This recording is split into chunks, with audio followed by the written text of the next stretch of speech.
It's a beautiful Wednesday night in Portland, Oregon, as Portland Timbers 2 hosts their final home match of the 2017 USL season, welcoming Phoenix Rising FC into town. A big match for Phoenix tonight. They can clinch a playoff berth. They're in 5th place in the USL. Right now, 9 points clear of the playoff line. A win tonight would put Orange County out of reach, and it would clinch a playoff berth for Phoenix. Good evening and welcome to Providence Park. I'm Jake Sivan alongside Ross Smith. This match, 2 different goals for these teams. We mentioned Phoenix, who is in quite some form. 10 unbeaten, 4 straight wins, as their name suggests, literally rising up the Western Conference standings to the point where they can clinch the playoffs tonight. For T2, last place in the West, last place in the USL, a season that hasn't gone the way they wanted to, but one last chance, Ross, to impress the fans here at Providence Park and feel good about the way the season ends at home. And that's just it. Anytime as a player you step on the pitch, it's an opportunity to impress. And there'll be different motivating factors for players tonight stepping on the pitch. For the Timbers, it's to ultimately earn first-team minutes under Caleb Porter. And for Phoenix Rising, it's to make it into the playoffs, impress at a club, and being part of a club that has big ambitions going forward. One guy that knows about impressing at the USL level and that translating into first-team minutes is Jack Barmby, who will start again for T2 today. Had a run about a month ago of 4 starts with T2. That impressed Caleb Porter, who was coming off the substitute bench for the Portland Timbers, back in for a midweek start with T2 tonight. And this is a guy who has used the platform of T2 to impress the first-team manager, as you say, to get minutes. This guy was out of Caleb Porter's plans in his 18, but he's made his way back in. The last 2 out of the 3 MLS matches, he's earned MLS first-team minutes, and it's because of his attitude, and it's because of his performances at that T2 level that he's back in the plans. The last time these 2 teams played, Phoenix Rising was known as Arizona United. This is the first time T2 will see this rebranded squad, and it's a big difference with big names, including Shaun Wright-Phillips, at a time one of the world football superstars. Yes, heavy resume for this guy. Man City, former Chelsea player, former England international. The guy is a son of Arsenal legend Ian Wright, brother of Bradley Wright-Phillips, who continues to bang goals for the New York Red Bulls. This guy at one point was a star name. He still carries a star name. Legs have gone a bit, but the technical ability still allows him to change games when he likes. The biggest star for Phoenix Rising, Didier Drogba, their part owner, not here in Portland tonight, but we'll give you the starting lineups for both T2 and Phoenix Rising FC and kickoff as well when we return from Portland.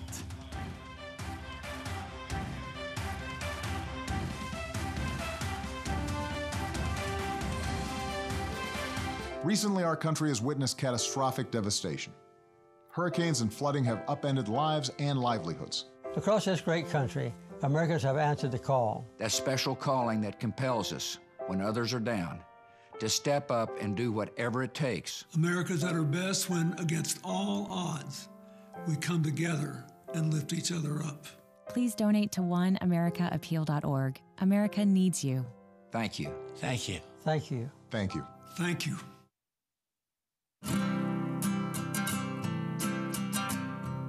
Every day across America, excess food is gathered by a network of good people at local food banks, giving hope to millions of children who struggle with hunger. They've earned their wings, and you can too. Together, we can solve child hunger. Support Feeding America and your local food bank at feedingamerica.org. We're back from Portland to Providence Park. Portland Timbers 2, Phoenix Rising FC. Walking out moments away from beginning this match here. The starting lineups will start with T2, a 4-4-2. Lamar Batista, Bill Tuiloma pair at center back for the 5th straight match. No Harold Hansen because of yellow card accumulation. Shaquille Jimenez is the right back. Jack Barmby, Victor Arboleda inverted on the wings. And the high school senior Gio Calixtro pairs with Augustine Williams up top. The starting 11 for Phoenix Rising FC, Josh Cohen in goal. This team is undergoing a lot of squad rotation because this is their 3rd game in 8 days, their 4th in 12 days. Matthew Hurlo-Payanessa getting the start up top. We told you about Shaun Wright-Phillips. He's in the starting 11 for Phoenix Rising FC. Jack Barmby started 4 in a row for T2 recently. Back in the starting lineup tonight. We'll try to continue to impress as we're underway. Portland Timbers 2 and Phoenix Rising FC. T2 immediately coming forward. Phoenix Rising wins it back. There is Sean Wright Phillips. Big switch to find Amadou Dia, former member of Sporting Kansas City, a name that T2 fans will recognize from also being Timbers supporters. He was a member of the Sporting Kansas City side that lost in that epic penalty shootout here at Providence Park in 2015. Was on the field for that shootout, took his penalty in the 10th round. As a rookie, he scored to send that penalty shootout to the 11th round, which was the goalkeeper round. Eventually, of course, Adam Kwarase would save John Kempin and then make his own penalty on one of the most memorable nights in the history of this building. And a good player, Diaz. Really like him, good on the ball. He's got good pace. You can see right away that's 2 balls now that Phoenix have tried to hit him with just to get him isolated 1v1 with Jimenez. He was a left back when we saw him for Sporting Kansas City, but Phoenix has played him in a more advanced role on the left wing. Bit of gamesmanship before the match. Both managers in the lineups coming out, suggesting that they'd be going 3 at the back. Phoenix Rising, they've done that a couple times this year, but it is for Phoenix Rising going to be a 4-2-3-1. At the back end, similar for the Timbers. 4-4-2 for them, but they had listed on their team sheet coming out would be 3 at the back. So there you go. The game on now, and both coaches, Andrew Greger and Patrice Cartereau, and see what they're up against. You would think neither too surprised by what the other has put out tactically today. T2 also went for the 4-4-2. In Reno last weekend, a tough loss for them, 6-1 to a Reno 1868 side that has done that this season. That 6-1 win for Reno, as big as it is only their 3rd biggest win of the season.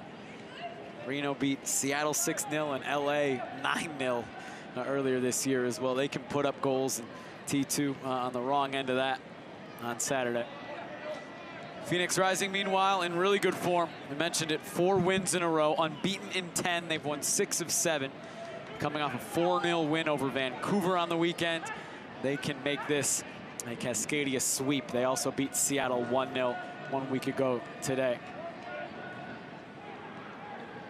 Sean Wright Phillips trying to turn past Kyle Bjornathan. And he mishits the cross out for a goal kick. We talked about Sean Wright Phillips. It'll be interesting to see what he has to provide. You can say that his head is right. He's here for the right reasons. 22 appearances, 20 starts so far this season. For that man, the former Chelsea, Man City, England international player, obviously has played at the top of the game, knows what it's all about. Didn't start the last 3. His last one was on September 9th, getting the start tonight.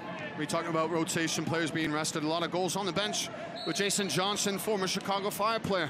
Remember seeing him here, and Adam Kwarase escaped his blushes on a pass back that's fumbled with and ended up in Johnson's feet, but he couldn't penalize Adam Kwarase for his mistake back then. It's the last I've seen Johnson in person, but obviously he's still finding the back of the net. That was 2015. Last year, Jason Johnson played for San Antonio, scored just 3 goals, but has had a resurgence this year for Phoenix. 9 goals, he's their leading scorer.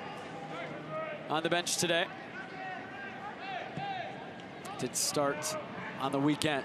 Jimenez composed back to McIntosh. It's good positioning from Jimenez. Stay nice and compact, connected with Tuli Loma. That's going to be important for the fullbacks. You can see early on that Phoenix Rising are looking to hit the wide man. Dia on the left-hand side, Sean Wright Phillips on the right. Williams leaves for Jimenez. Calixtro, the 17-year-old, down the line for Williams. And the flag was up. Yeah, I'm looking forward to seeing Calixtro, just how he combines with Augustine Williams up front, just to see the front two, how Calixtro moves off him. Williams, good hold-up play. He's got a good frame on him, good range about this kid. Needs more goals in his stat sheet. Needs to be finding the back of the net more, because the rest of his game and his runs into the box should see him scoring more goals in the season, but hasn't quite found them. Yeah, his last goal was April 8th. 2 goals this season in 25 matches. Just 20 years old, Augustine Williams. Here's Calixto. Oh, he let it run on. Looked like it was maybe a miscommunication between him and Williams.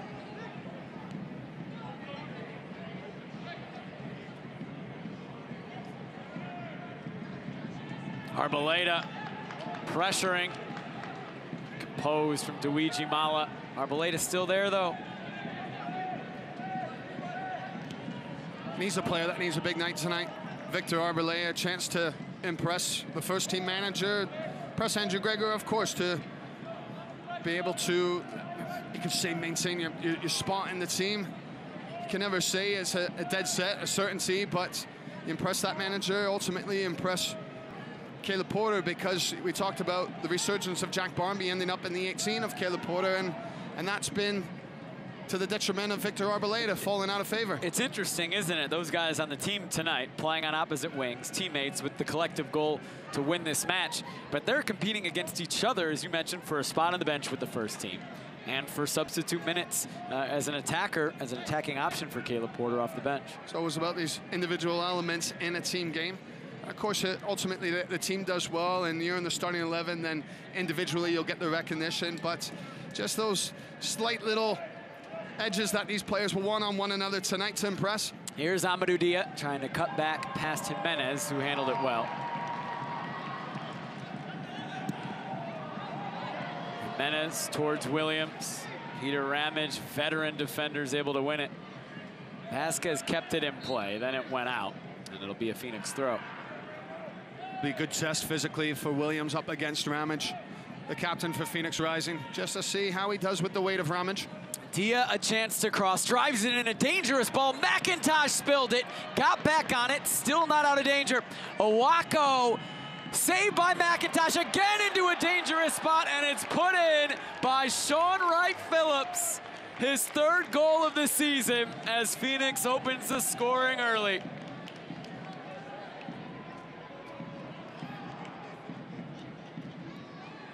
Well, he's been a big bright spot in the T2 team this year, McIntosh, but I think he'll want this first one back as he spills it.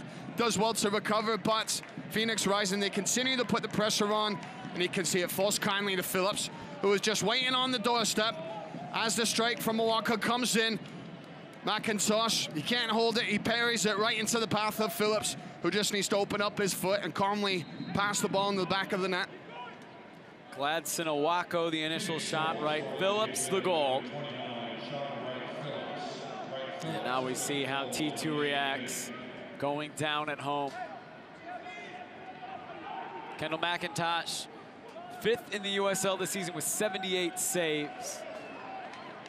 Has been fantastic this year. We'll probably want that back. Here's Williams coming forward, trying to turn. Leaves for Granito. Granito's shot was blocked, and it's cleared by Phoenix. It was good hold-up play from Williams. Had the strength and then the whereabouts to pick up his head and see a pass. He's got good feet. He's got good agility for a big man to move about and work his space well in order to allow his teammates to come up the pitch and give them essentially more time on the ball. Good ball from Bjornathan to Arboleda. Arboleda cuts it back, looking for the near post. Cohen had it covered, and it's into the side netting anyway.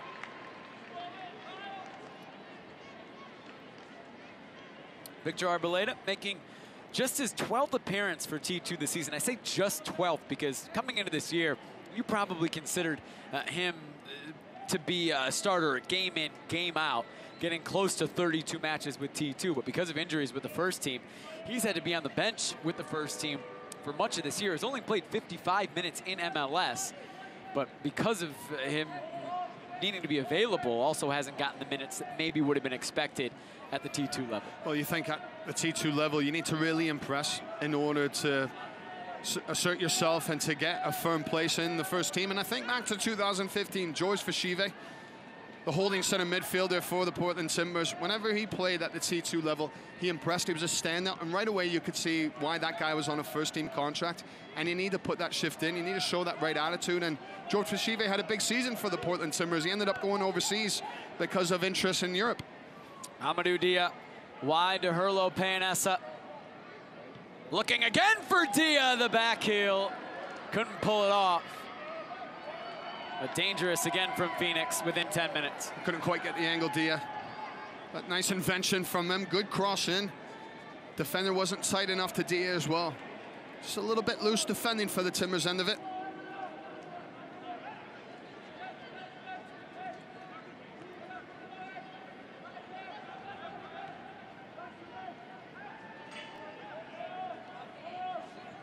Talk about the inverted wingers. Jack Barmby will want to come inside and want to get his foot on the ball. And he's done it now. Barmby.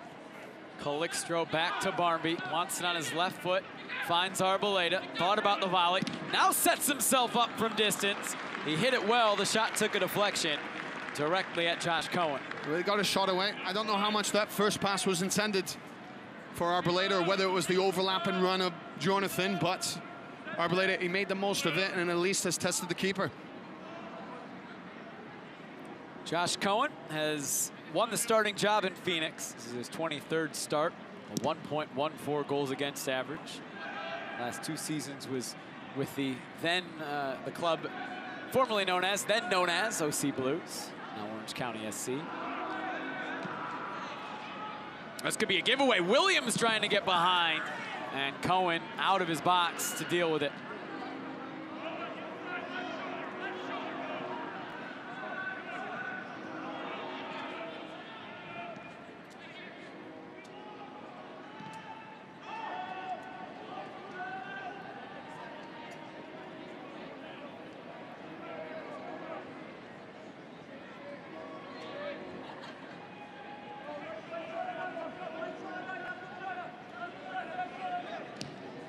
Big switch from Tuiloma, didn't get it right, and it's easy for Cohen. Bill Tuiloma starting for the 8th straight time with T2. His 5th straight start at center back. Came in as a defensive midfielder who could also play on the back line, and has kind of settled into a spot as a center back these last, now 5 matches with T2. T2 was in pretty stable form, a pretty good run of form before that loss at Reno. 3 straight draws, which obviously in a season that has been short for points with T2 was a positive run. Tuiloma starting at center back in all those with Batista. Arboleda looking for Barmby and again didn't hit it right. Bit too forced the last couple sequences from T2. Just trying the diagonal, one side of the pitch to the other. The technical ability has let them down. But the reaction has been all right since they conceded. They've been looking to press, stay on the front foot. You always wonder with a young team, does the confidence go when they concede? But they've shown all right. Calixto. Granito into space for Bjornathan.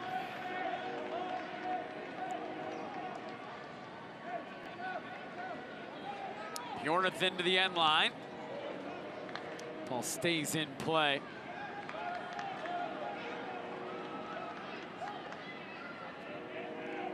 Granito is dispossessed.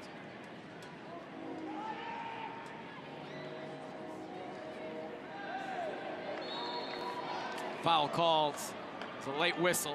Goes against Bjornathan. See a whole lot wrong with that. Challenge from Bjornathan.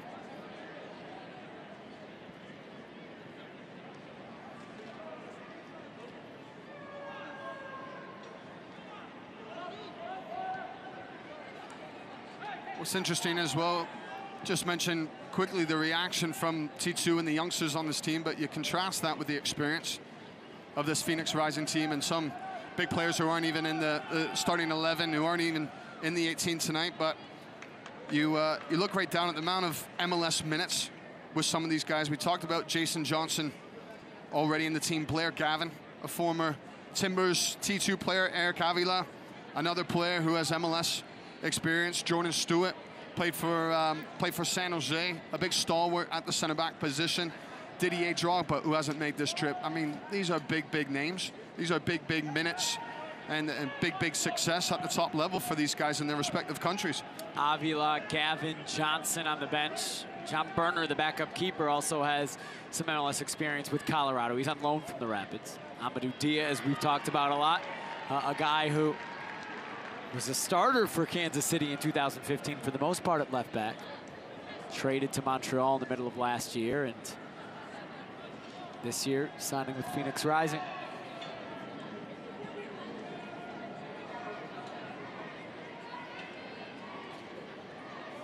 T2, meanwhile, their oldest player is 24. And his difference in philosophies as Barmby concedes the corner. Something that, of course, you see throughout USL when the MLS affiliates play against the independent clubs.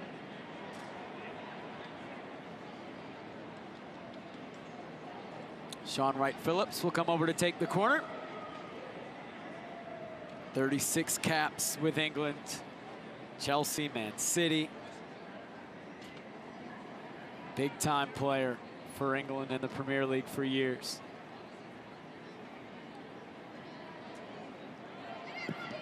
Wright-Phillips into the box. Headed away by T2. Brought down well by Gladson Owako.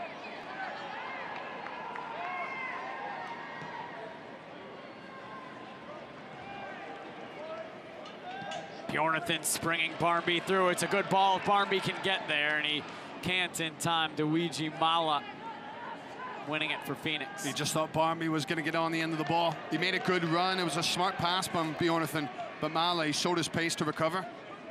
T2 gets an advantageous bounce off the referee, Jeff Arthur Holtz.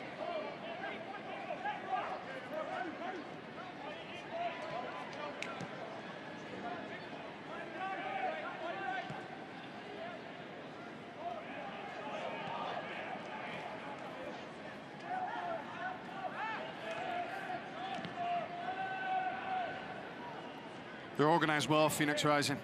You can see just where they're drawing their lines, from their back four into their holding center midfielders. Lamar Batista has gone down to the turf after, I think, signaling to the bench that he needs a sub, and Bill Tuiloma sends it out. Michael Amick had been warming up for the past few minutes, and it looks like Lamar Batista is going to have to come out of this match. So T2 conceding an early goal and now having to make an early change at center back. Certainly a less than ideal start for Portland. Well, Batista, he was thumping the ground with his hand when he went to ground, went to his knees, obviously in big frustration. But quite obviously holding an area that seems to be in pain. Inside of his leg is growing. Just the way that he's walking suggests that he's struggling to continue, and as we can see, Amick is going to be his replacement. Michael Amick has plenty of experience this year at center back. Started 11 straight at one point. He was a sub against Reno, and that was his first appearance since August 13th. So he went over a month without seeing the field. And now, essentially, is going to have a full match at center back. Ross, it's a position you played, not a position you expect if you start on the bench to sub in early at, maybe at the end to help preserve a result. How do you handle this as a center back that shows up to the stadium today, not expecting to start, but now has to go almost a full match, 70+ minutes? You can play it safe, and you get your positioning right, you get your distances right, you start to talk. I always think that your communication has to be right at the start to switch your mind onto things.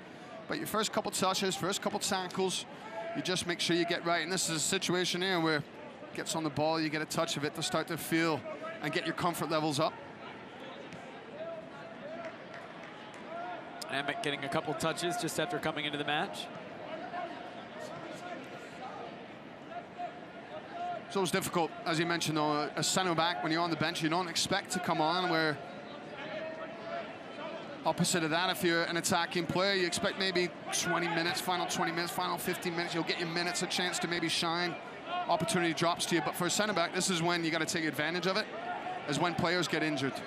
Whether you have to wait for a dip of form, but if you come into the match on the bench, this is a big opportunity for Amick now. It's a nice turn from Calixto, but it was read well by Mala. Dia showing off his legs. Jimenez is chasing.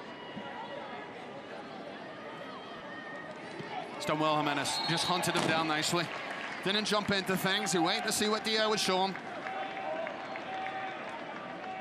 And where Dia, talk about him opening up his legs, showing the speed, but Jimenez, he's equal to the task. And just there, doesn't allow the space for Dia to run into. He doesn't drop off. He just keeps that distance, waits for his chance to bite. Going back to that last sequence, the youngster Calixto, just want to see more of him. Can he find those spaces? Dia is behind. Dia looking for the far post. The flag came up. He's offside.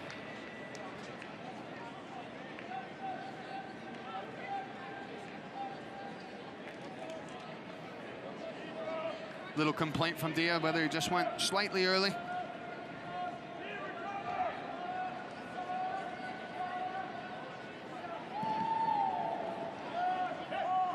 Talk about Dia with Sporting Kansas City. Even Abdul Salam there. Tough for those youngsters to try and get minutes fullbacks when Graham Zusi has been an altered right back that he's been put in. And even Sesanovic, who has held down that spot well. But see, you thought at the time, maybe those guys were thinking, well, Dia more left-hand sided. Abdul Salam can play right back, left back. But as soon as Zusi gets altered and changed to being a right back, and has done obviously so well for the U.S. men's national team as well. Difficult. They were the outside backs for that match. Yeah. The 2015 knockout round match, the finished 2-2 after extra time, went to 11 rounds of PK. It was the two rookies, Saad Abdul Salam on the left, Amadou Dia on the left, Saad Abdul Salam on the right, as McIntosh collects. And it looked like that was going to be the future. Sestanovic, Chance Myers, who's now here in Portland, he's injured, playing for the Timbers. Williams draws a foul. Looked like maybe Myers and Sanovic were done, and that it was going to be Dia and Abdul Salam moving forward. Well, Sanovic won his place back, which Dia was at the expense of him. And then now, as we've seen, Graham Zusi is a national team right back, as well as being the starting right back for Peter Vermees. So Abdul Salam's been on the bench the whole time. Meanwhile, for T2, chance here to make something dangerous. Jack Barmby will serve.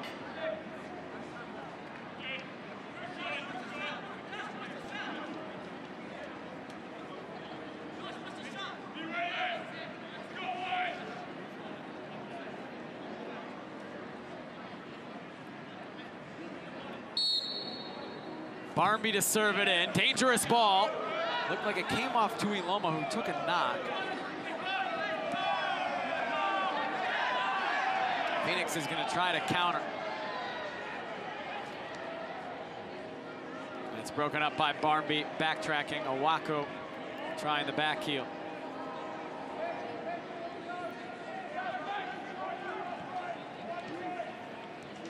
Interesting just to see how T2 figure their way through this very sturdy and well-organized defensive setup from Phoenix Rising, because their structure is very, very well organized. That's what comes with experience as well. We talk about the experience in the team, but you know where your placement is, you know your positioning, you know how to read situations, the opposition, the triggers that they pose, and triggers of your own teammates, how to move off them, how to get the right balance.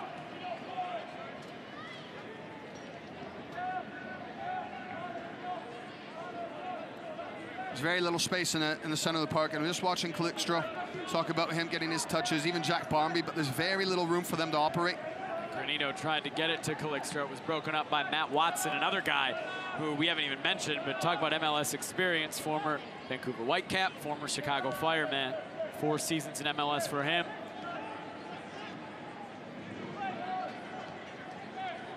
Sam Hamilton, he's a member of the Colorado Rapids. He's on loan from Colorado.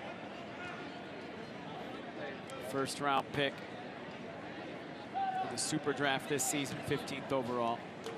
Peter Ramage direct towards Herlo Peonessa, and it's easy for McIntosh.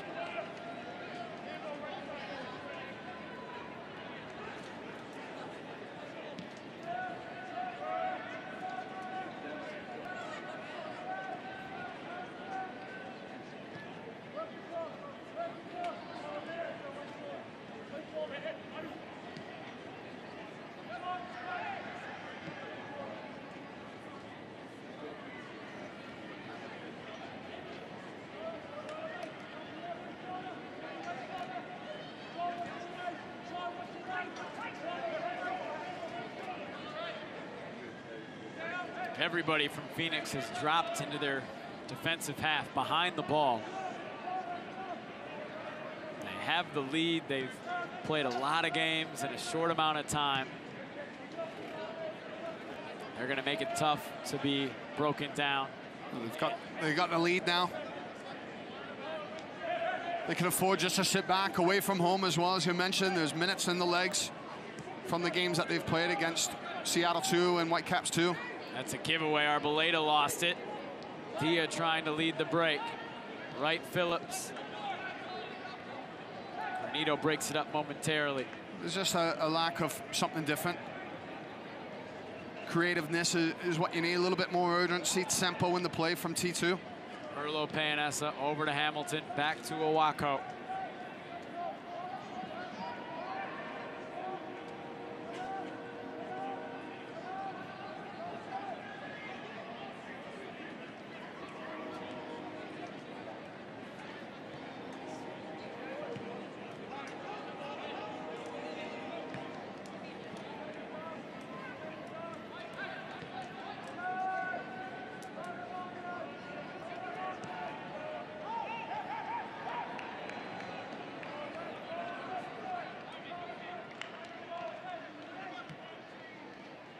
Granito, Barnby not on the same page. Granito almost won it back.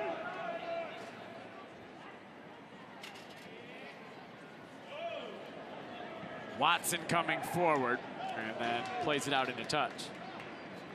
Just that last instance, that transition for the Timbers, you win it back. And you think about the brand of the Portland Timbers football and in the first team, when they win the ball and they transition, granted you have a guy usually like Diego Chara on the ball who can go from one box to the next quicker than any other holding center midfielder in MLS. So when you have a guy like that, the transition happens quicker. But you just think, in terms of that brand, just wonder whether manager Andrew Gregor would have wanted guys to look forward, to make your runs forward, to see if you can break with a little bit of quickness, especially given an experienced team like this who will sit in. If they're gonna sit back, as it seems they are, whenever T2 gets the ball, it seems like those moments would be more important in transition when you win it back, to not let them retreat and put 11 guys behind the ball. Yeah, and then if they do sit in, you need that bit of imagination. Rhoda mentioned the tempo that you need, a little bit more urgency on the ball, but you need to figure a way to break a line, and whether that's with a pass, whether that's off the dribble, and you look to players with the mind and the capabilities to do it, like a Barnby, like an Arboleda with his pace. This might be promising off a giveaway. Bjornathan comes right to Hamilton, has to reset.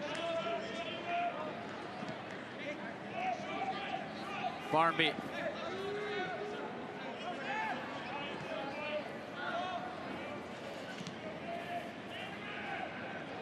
T2 works it from right to left. Bjornathan trying to cut inside. He's dispossessed.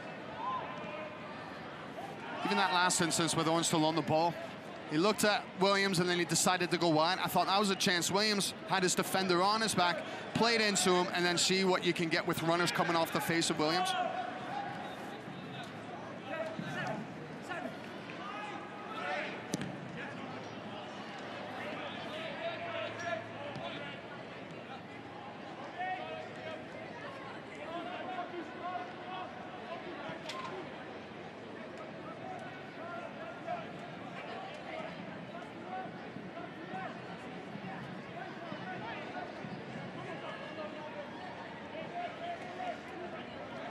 Arboleda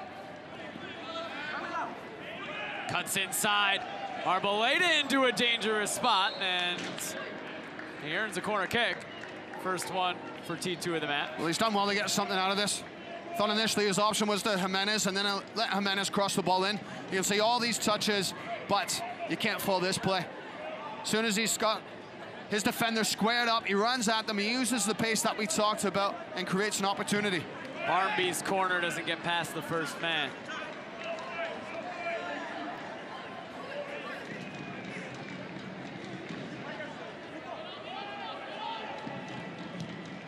Granito, Calixto trying to flick it on towards Arboleda. Mala gets it clear.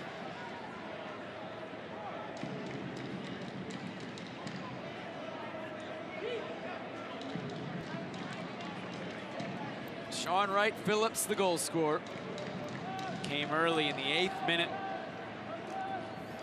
Phoenix has been content to sit and counter since then.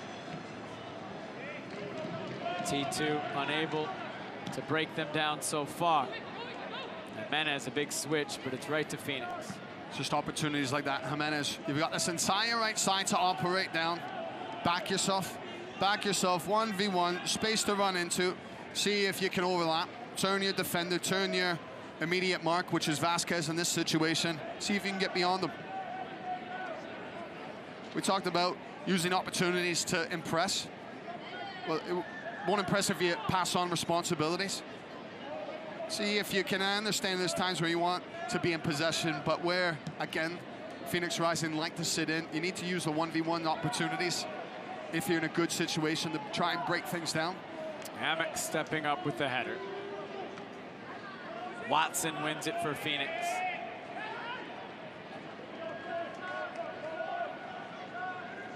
Vasquez. Dia dispossessed by Tui Loma. He might get it back. Good step from Tuli Loma. I like his pace with Tuli Loma. He's got good range, surprising. Barmby, Calixtro, now Williams. Williams from distance, it's over the bar.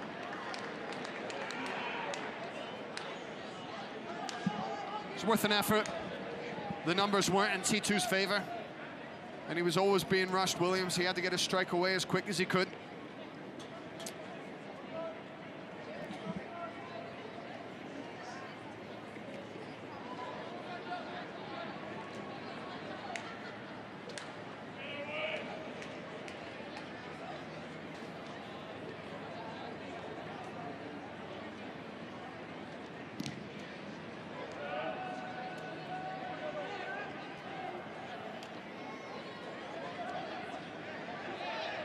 Looked like a handball or a foul somewhere there, and it's against Sam Hamilton. 15th overall pick in the Super Draft this season. He's played 3 matches in MLS with Colorado before going on loan to Phoenix. This is his 5th start, 9th appearance for Phoenix Rising. Led Denver, University of Denver, to the 2016 College Cup. 2 straight unbeaten regular seasons, bringing their program to levels not seen since our good friend Nat Borchers was roaming the pitch at the University of Denver. He must be around the stadium tonight supporting Hamilton in some capacity. His fellow Pioneer. There's some Colorado, the Rapids specifically, Courtney Ford from Denver. Denver, their program has been doing well. Barmby, big switch, finds Bjornathan. Bjornathan, first time cross. It will end up in another corner for T2. That was good though. Great ball out from Barmby. And Bjornathan, he's got himself in a good area. The first touch was good. I think the delivery, he'd want a bit more on it to put it into the danger area. But you talk about the precision, you talk about the tempo and the pace, and Barmby provides that to Bjornathan, who gets himself in a good situation. Corner whipped in. Ramage heads it away. Wright Phillips will try to chase it down. Phoenix will try to break quickly. Seems like these moments where T2 is going to be vulnerable. Dia was offside.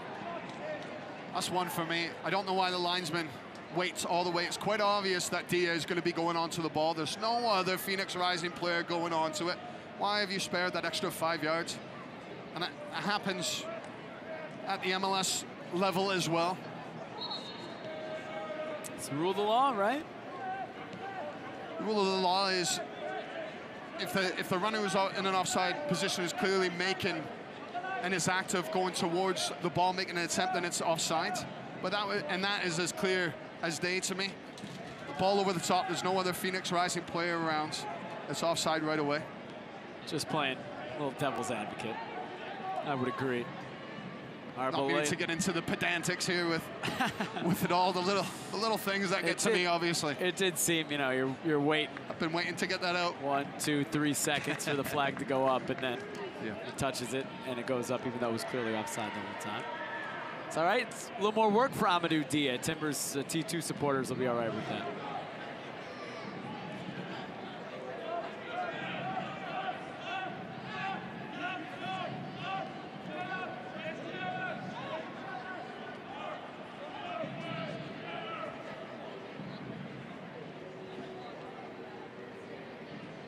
Josh Cohen played his college soccer for Division II UC San Diego, an All-American.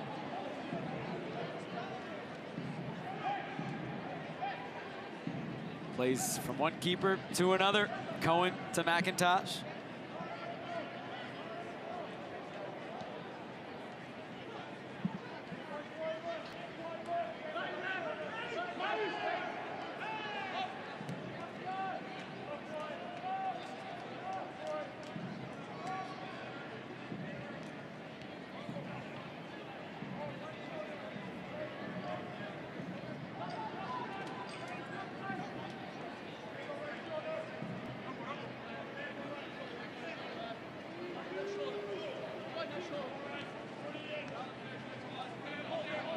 Jimenez cuts inside around Vasquez, finds Calixtro.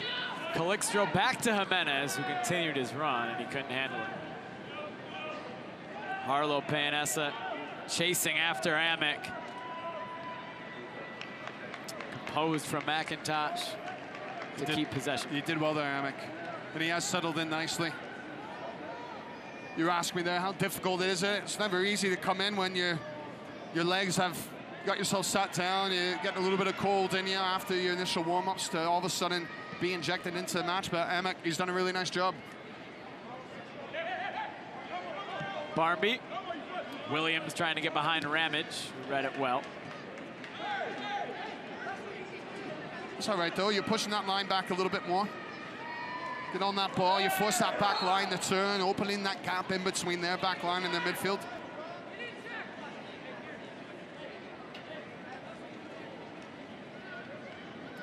Just looking down at seeing Jack Barmby give instruction to Williams. Just wonder, just by the sign of his left arm, the body length he was showing is more or less that's what you need to do. Those are the runs that you need to make. As players like Jack Barmby want those runs not only when they're on the ball so they have something to pick out, but also you start to allow them space to play into. And again, you relate it to the first team with Diego Valeri, the space that he seems to always get himself into. He's got the mind for it, but how other players open up that space for him.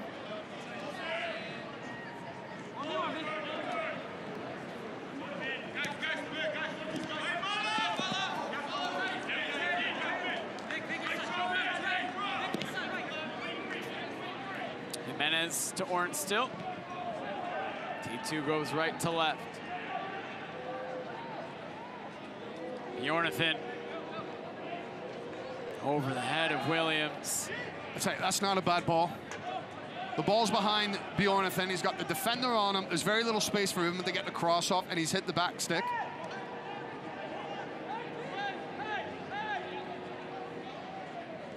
Barmby wins it back with Jimenez as well. Now Barmby running at Vasquez. Barmby cuts it inside. Barmby didn't get enough behind it. And it's easy for Cohen. Still better, more threatening from T2. Disappointed look from Barmby, but he does well. You can see he just creates the space nicely. He's getting himself into the box, and then he's just trying to get on his left foot for the curler. He doesn't catch the ball with the width that he would have liked. He doesn't get as much curl as he's aiming for that far side netting. But it's better. Flick on towards Dia. Dia floating it to the back post. Bjornathan steps up to win the header. Barmby on it again.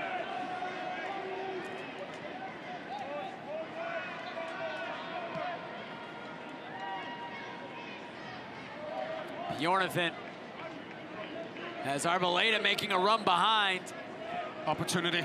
That was a big opportunity. And Arboleda, he's not happy. He's showing his displeasure. Granito from distance. Cohen scrambling to his left. Didn't get a touch, and it's a goal kick.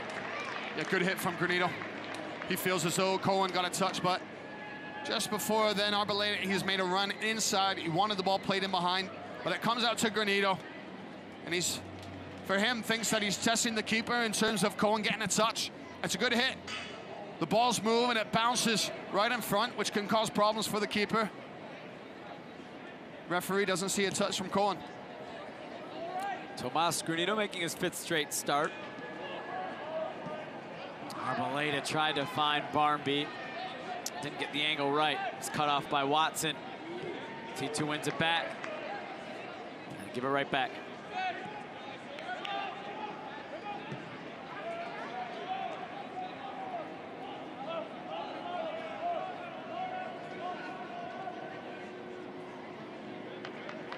Augie Williams coming back to defend. Yeah, he did well.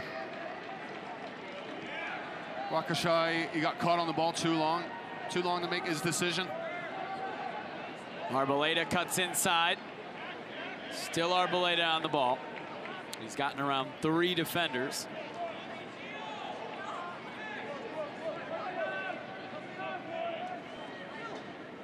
Tuiloma.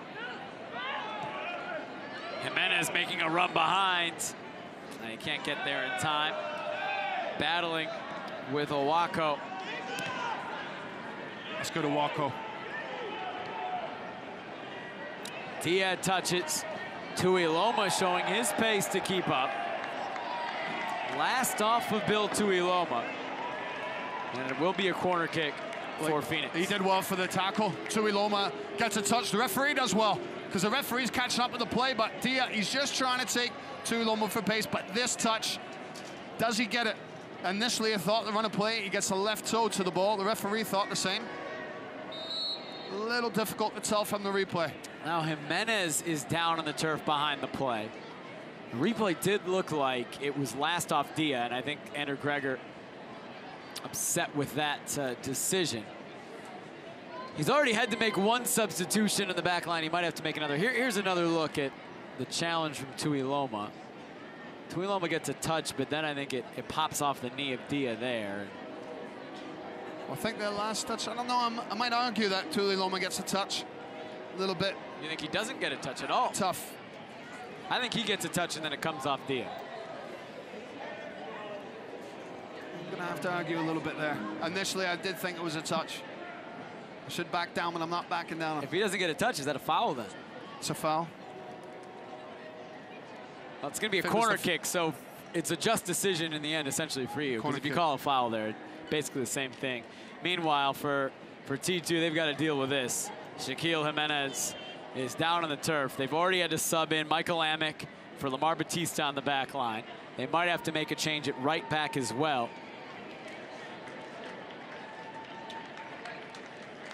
See if Jimenez can continue.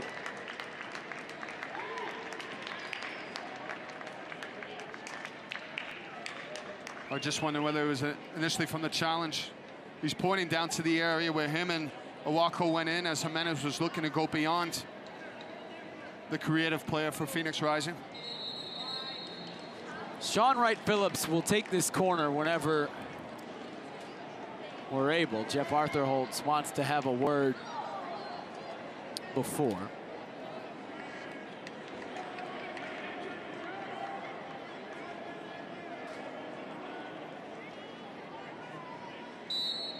Here's Wright-Phillips to the near post. That is last off of Phoenix Rising. It was Herlo Payanesa trying to get on it.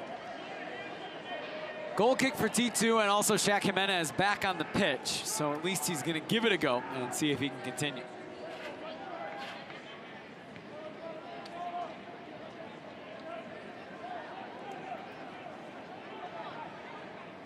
Barnby has some room. Thought about hitting it from distance. Instead tried to leave it for Williams, and it's broken up. Now Wright-Phillips will lead the counter. Owako.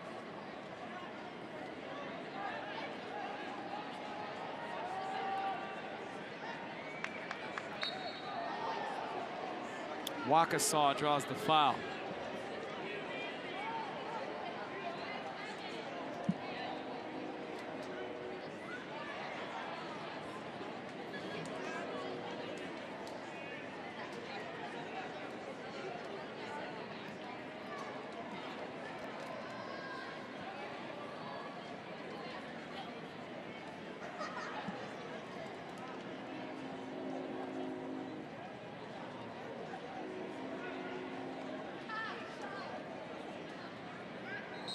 Wright-Phillips over to serve. Good ball driven in. Waukesha can't get there. Appeals for a penalty. Shaken off quickly by Jeff Arthur-Holtz, the referee. That was a good ball from Sean Wright Phillips. Puts it into a terrible area to try and defend. And Waukesha, he's complaining. Didn't see much in there. He's always leaning. It's a diving header. He's going for it. There's no foul there. He's just hoping that the referee does him a favor. Never a foul. We're into stoppage time. There'll be a minimum of 2 minutes. That's a giveaway. Not a good one from Barmby. Here comes Wright Phillips. Has Owako and Herlo Payanessa looking for Herlo Payanessa on the back post. And McIntosh well off his line to collect. Quick distribution now from McIntosh. Goes all the way to Cohen. And just a couple sloppy ones from Barmby in the last couple minutes. Just looking, seeing for himself a little shake of the head, obviously disappointed to give the ball away. That's what he prides himself on, is his forward passing and his technical ability to connect the passes as often as possible. And that sounds like, well, it should be everybody's intention, but he's got the technical ability to secure your possession when you need it and to be able to give those incisive passes. Certainly, that's his role tonight with T2. Yeah.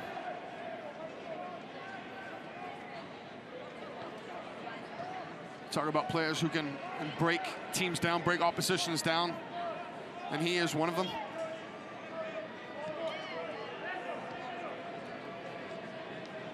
Here's Jimenez. Maybe one last opportunity for T2 to push forward in this first half.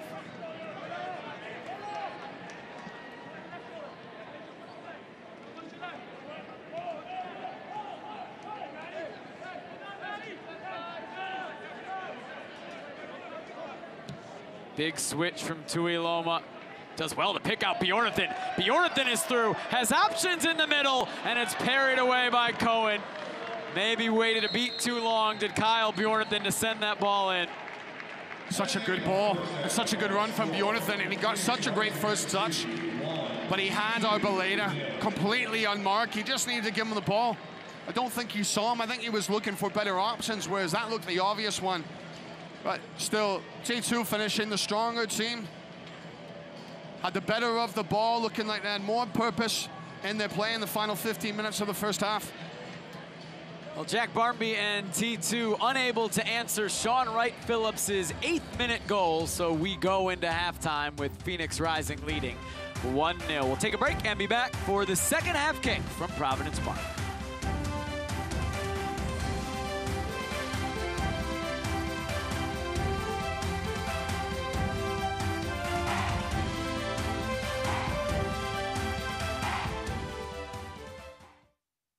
Recently, our country has witnessed catastrophic devastation. Hurricanes and flooding have upended lives and livelihoods.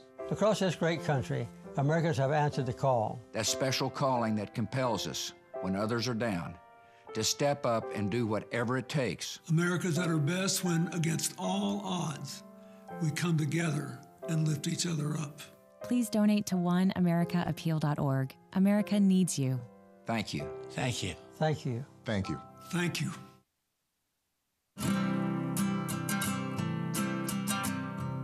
Every day across America, excess food is gathered by a network of good people at local food banks, giving hope to millions of children who struggle with hunger.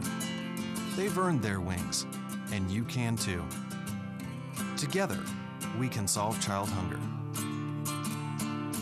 Support Feeding America and your local food bank at feedingamerica.org.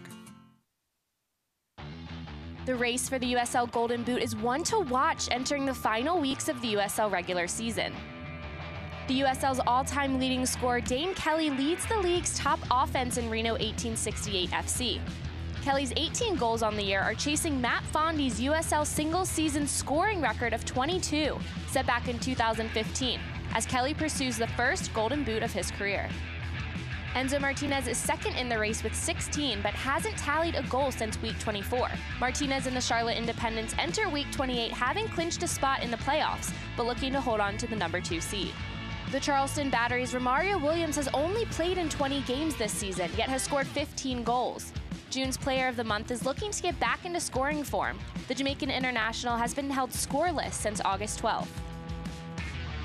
Real Monarchs SLC's Chandler Hoffman has already matched his single-season high of 14 goals and has done it with the fewest shots of any player in Golden Boot contention. Hoffman's 46 shots are about half that of Dane Kelly, who leads the league with 93 shots.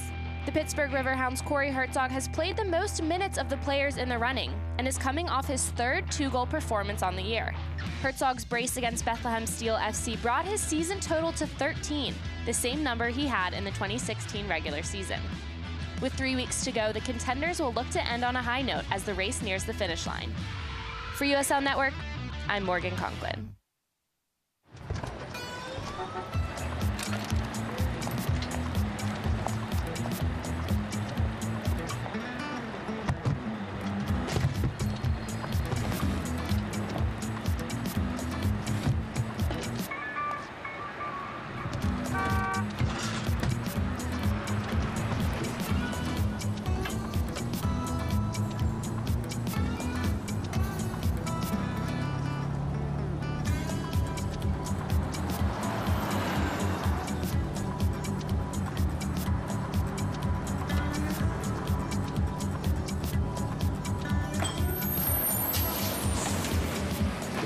It's a short ride from your neighborhood to your naturehood. Find fun activities to do, like boating and biking, or camping and hiking, plus much more. To find a neighborhood park or green space near you, visit discovertheforest.org. Hamilton was adopted from a rescue in 2008. He knows he's a pretty big deal. How could you not love him?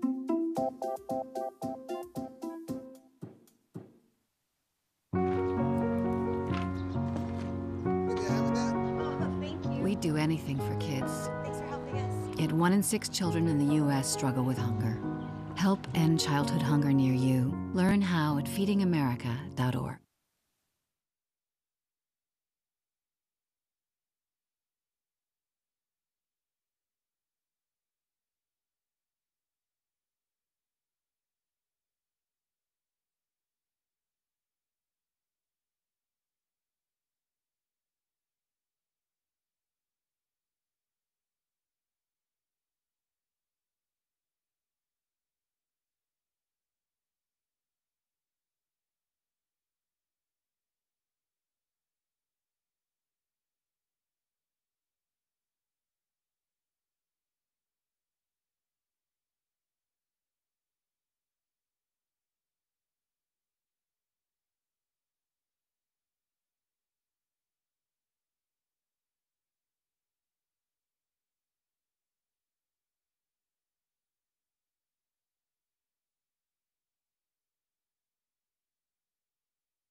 Welcome back to Portland, Oregon. We are at halftime, about to begin the second half. Phoenix Rising FC leading Portland Timbers to 1-0 at the break.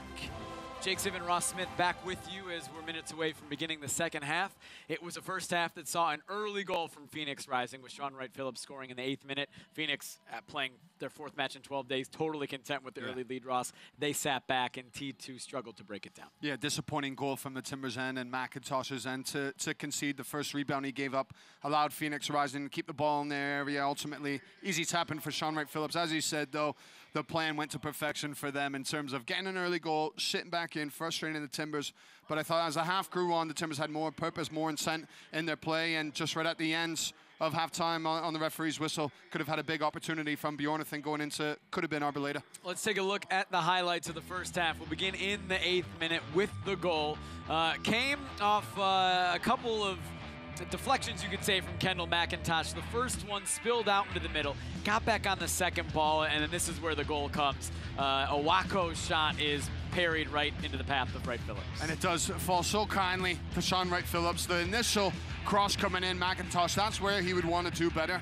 But this parry that goes straight to the feet of Sean Wright-Phillips, and he keeps his head, and for him, that's an easy finish, just to open up his foot and pass the ball into the net. So Phoenix Rising has the lead, and they're content to defend and counter from then on. T2 trying to break it down. Victor Arboleda hitting it from distance into the belly of Josh Cohen. 40th minute, Tomas Granito also trying it from distance. T2 unable, again, as you said, better later in the half, but unable to really find a way to threaten. Yeah, and I think the way they threatened, the best opportunities came down the left-hand side with Bjornathan. Balls out to him early, good quality, and for him to try and pick out his passes. And this is in stoppage time, a great ball from Tuli Loma.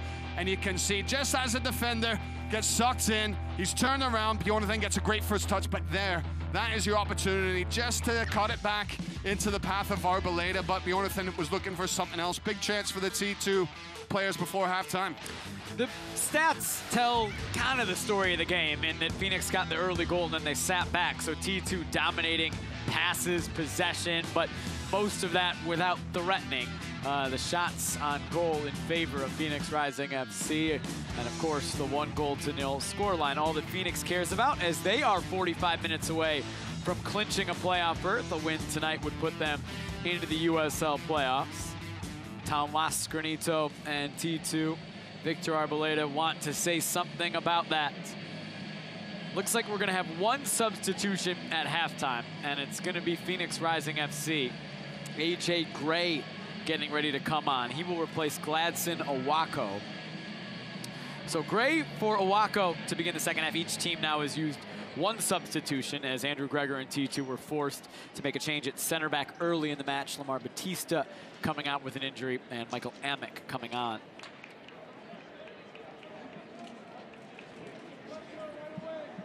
Expected anything different from Phoenix out of the break, or I think they'll continue to sit back and make T2 try to break them down?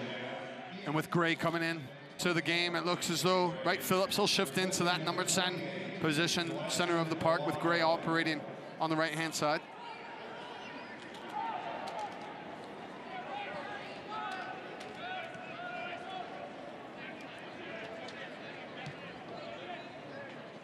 Bjornathan into Arboleda. Barmby wants it in the box. Williams leaves for Granito. Granito hits the volley, and would have been difficult for him to threaten with that. He's unable to. Bounced too high for him. There was too many defenders closing him down, but it was good awareness from Williams, just recognizing the ball into his head, just to where to knot it down to, into the path of Granito. But good start from the Timbers initially, getting down that left-hand side. Just wonder whether manager Andrew Greger would be talking about getting Bjornathan on a little bit more, see if he can have his starting position be more advanced up the pitch. Tui Loma whistled for the foul.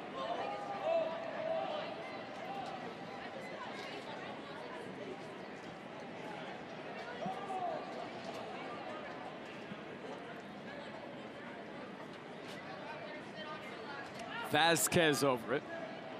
Victor Vasquez returning to play after being suspended against Vancouver. Bizarre situation. Was shown 2 yellows against Seattle last week. but the official for that match didn't notice that it was his second yellow, so didn't send him off the field. Well, Phoenix noticed. Immediately, Patrice Carteron, the head coach for Phoenix, subbed him out of the game. So they were able to play with 11 men because Vasquez was never sent off. Obviously, after the match, it got sorted out, and Vasquez had to take his suspension for the red card, though Phoenix having the advantage of playing the whole match on level terms and held on to a 1-0 win at Seattle last week.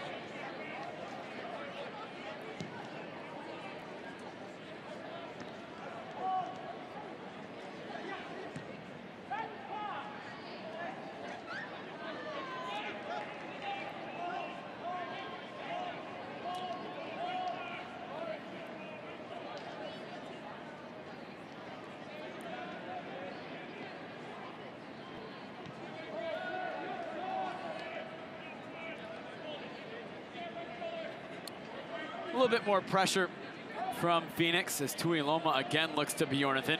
Tries to get it to Arboleda.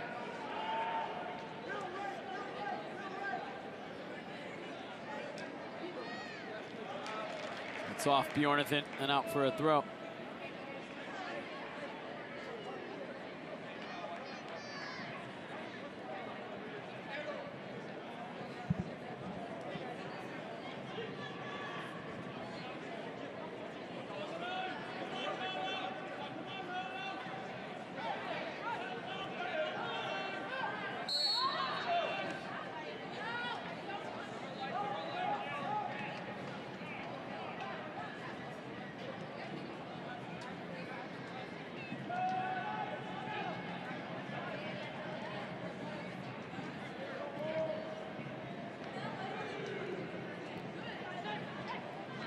Hamilton turns to right Phillips.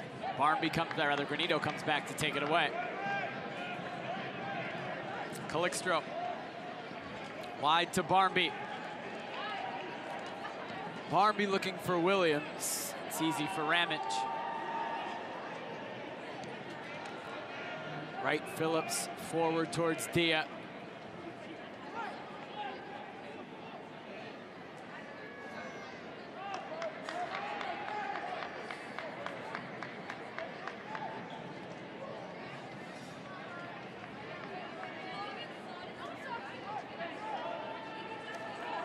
It's clear what Phoenix wants to do with the lead.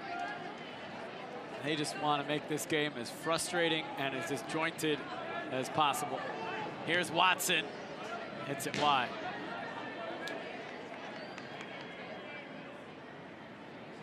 That's where the added pressure comes in from the Timbers end of it. Just to make sure they're doing something with the ball, that there's something to ask questions of Phoenix Rising.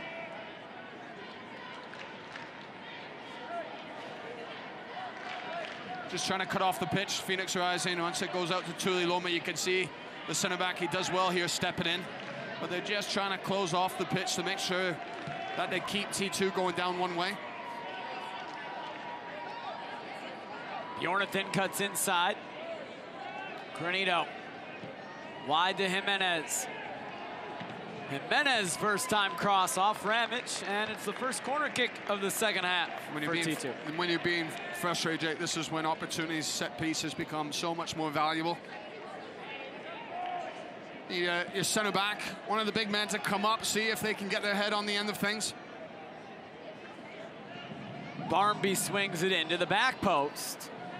Herlo Payanessa heads it high into the air. Still not out of danger. It's broken up, poked away by Herlo Payanessa. And a player down. It's Tuiloma.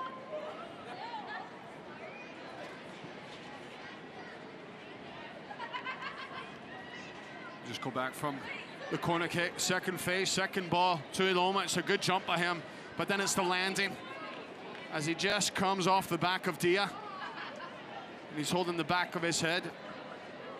It's that contact just on the surface that has caught him, that has him in pain.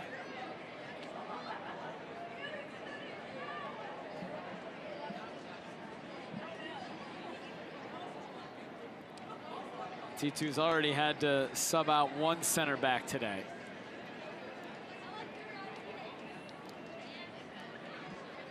Michael Amick came on for Lamar Batista. See if Bill Tuiloma can continue. He was signed by the first team on June 26th. He is a first team member at New Zealand International, 20 caps for the national team, just 22 years old.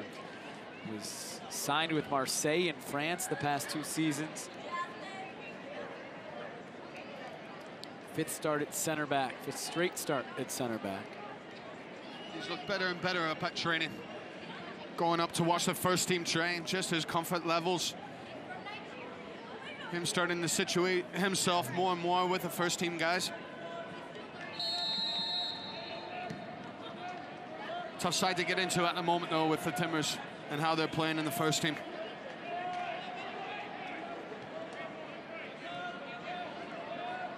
Timbers in some great form. They'll play at San Jose on Saturday. 3 matches left in the regular season as they continue their push towards a top 2 seed in the West. T2 also playing on Saturday. They'll be at Vancouver, Whitecaps FC2, 3 o'clock start. Amick towards Calixto. That's too far. It's a good idea though. Calixto, he just waited a little bit too long to make his run in behind. I think he was waiting to see what Amick was going to do, whether play in defeat or play in the space. He's 17 years old, Gio Calixto. Just started his senior year in high school, making his 3rd straight start. Member of the Timbers Academy. And a young 17, just turned 17 this summer. 1 goal, it was a game-tying goal at Reno on July 22nd, late in that match. Andrew Greger called him a good young talent in the club, has a good understanding of the game. He's good around goal, but he's still a boy, is what he said. He's 17 years old, he's in high school. He compared him a little bit to Marco Farfan. He said Marco Farfan was a boy, and then one day we looked at him and he had muscles in his legs and he turned into a man. And we've seen what Marco Farfan can do with the first team and, of course, at T2 as well. So they're waiting for that time from Gio Calixto. Well, there's credit to Andrew Greger, the development of Marco Farfan and him and Shannon Murray. Herlo Payanessa trying to come forward, and Amick did well to break it up. But you talk about that development and giving time at T2 and progressing players at the right pace, at the right timing of it, and Marco Farfan took well advantage of it. Arboleda burning down the left side. And he gives it right to Phoenix.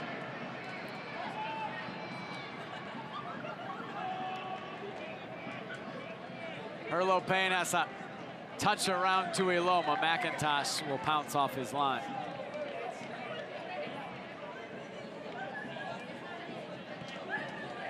We've done well the center-back pairing of T2. You think Phoenix Rising, for as comfortable as what we're saying they are sitting in, they haven't had a lot going forwards. Not much to speak of outside of the goal in the attack for Phoenix. And part of that, of course, the way they've played since scoring the goal. Sitting back. See Russell Cicerone with the 4th official. There's Andrew Greger. Josh Cohn. Cicerone getting ready to check in. Started 6 in a row before tonight. An attacking option off the bench for Andrew Greger. You see this sometimes from managers, just where things aren't quite happening the way you would hope. The execution isn't quite there, and so the halftime talk is, right, I'm going to give you a few minutes, see if you can sort things out, otherwise I'm going to change things up. It's Jack Barmby coming out. Russell Cicerone coming on. But in situations like this, whether that's instructions from the first team, however many minutes that Barmby was assigned to come into tonight, however the game's going, it's with the thought perhaps of the weekend coming. Barmby, of course, came off the bench on Saturday for the Timbers. That almost got to Kendall McIntosh. Or rather, almost got to Amadou Dia. Sunday, rather, Barmby came off the bench for the Timbers, and you'd expect him, of course, to be on the bench on Saturday in San Jose. A big game for the Timbers going to Avaya Stadium. They're getting San Jose's home pitch. Right now. 3-0 at home. Chicago, the Fire getting back on track. And that's 52 minutes in. Imagine Nikolic. It's interesting to watch the Golden Boot race right now with he's at 19. him, scored. Joseph Martinez scoring for Atlanta tonight. Portland Timbers supporters obviously hoping that their number 10, Diego Valeri, number 10 position. Their number 8, Diego Valeri, will be continuing to be ahead, but back to the Timbers in need of getting a goal, having to defend first. Just a foul there that the referee has rightly blown up. Sean Wright Phillips over the ball. Kendall McIntosh setting his wall of Gio Calixto and Victor Arboleda.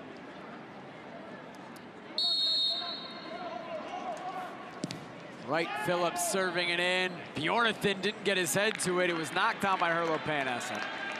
And McIntosh able to pounce. Bjornathan did enough though, just to affect the direction of the header from Harlow Panessa.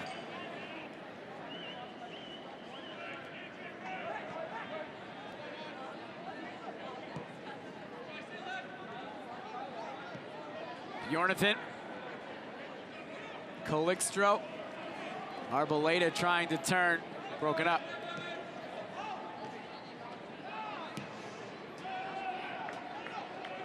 That's good, again, from Mamek, who has just had a nice, steady game. He wasn't the first choice center-back to start the match, but he's making a case for himself today, and just Cicerone. That ball gets to Jimenez, trying to spring Cicerone in. Cicerone cutting it back and sending it wide. It took a deflection. It'll be a corner kick for T2, but an immediate injection of energy from Russell Cicerone. Yeah, Mamek. It all started with his challenge that finally ended out to Cicerone. There's a bit of space from Cicerone. He tries to cut inside. He has the space, but the recovering defender for Phoenix Rising was perhaps just enough to throw Cicerone off at the last second. Obviously, a touch has been made.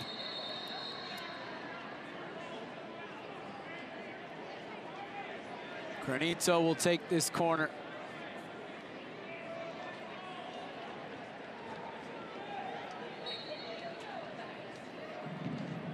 Floats it to the back post and over everybody's head. Warren still running it down, draws a foul. Herlo Panessa disagrees. Just whether Herlo Panessa gets a touch on the ball. Warren still, he's got his foot. There is a touch there on the ball. Should be a throw-in. T2 will take this opportunity. They've been trailing since the 8th minute.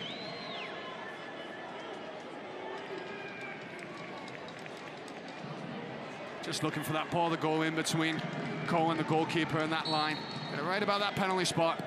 Granito, I don't know if he was trying to catch Cohen off his line and go to the near post, but Cohen was up for it. Tuiloma just having a word with Granito, not happy with him as he goes back in. He's scored twice off set pieces this season, Bill Tuiloma. He would want the opportunity. It's not given.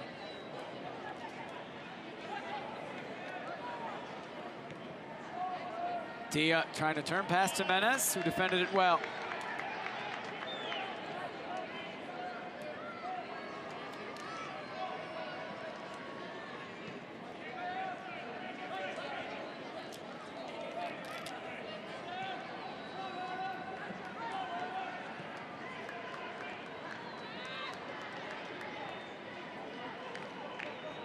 Jimenez cuts inside.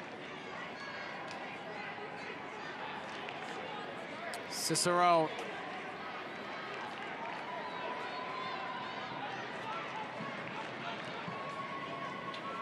Granito to Bjornathan, tried to touch it onto Arboleda.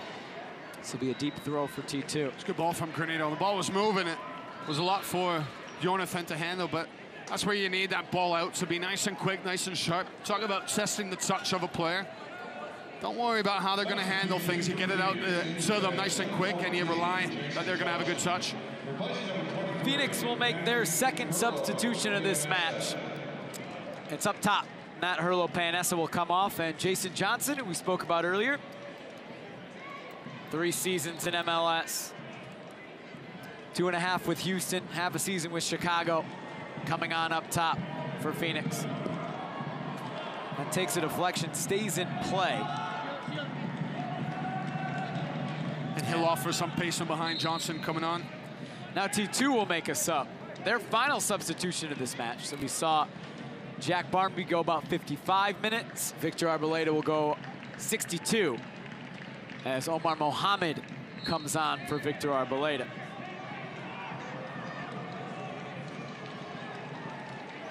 Williams wins a corner.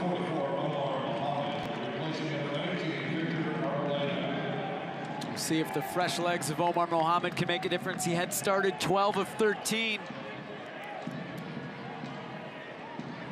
Just 1 goal on the season. Cicerone just 1 goal as well. They would love to find their second tonight. Carnito into the near post. We'll have another one coming.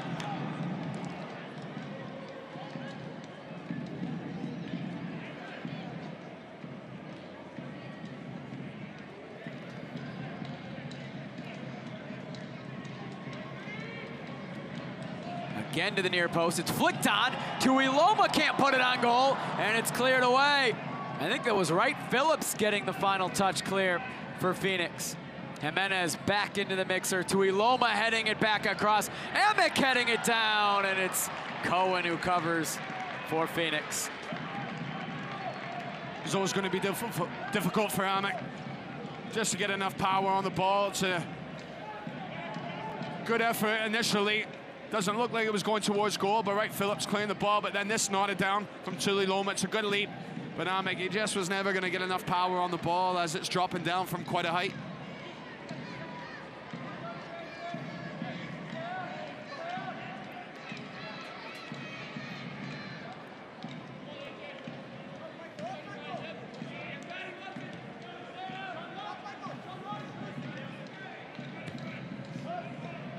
Pushing numbers a little bit forward.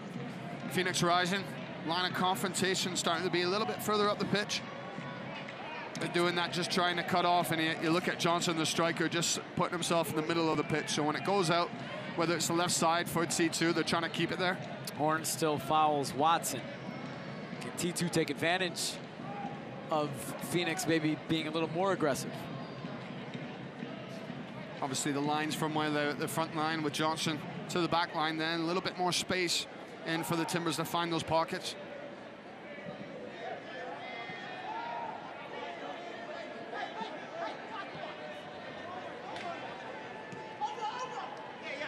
Wright Phillips looking for Dia on the back post. Jimenez only as far as Hamilton.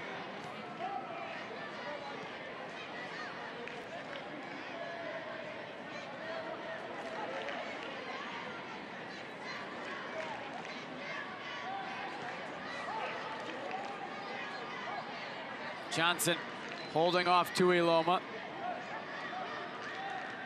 We haven't seen much of this tonight. Possession from Phoenix Rising.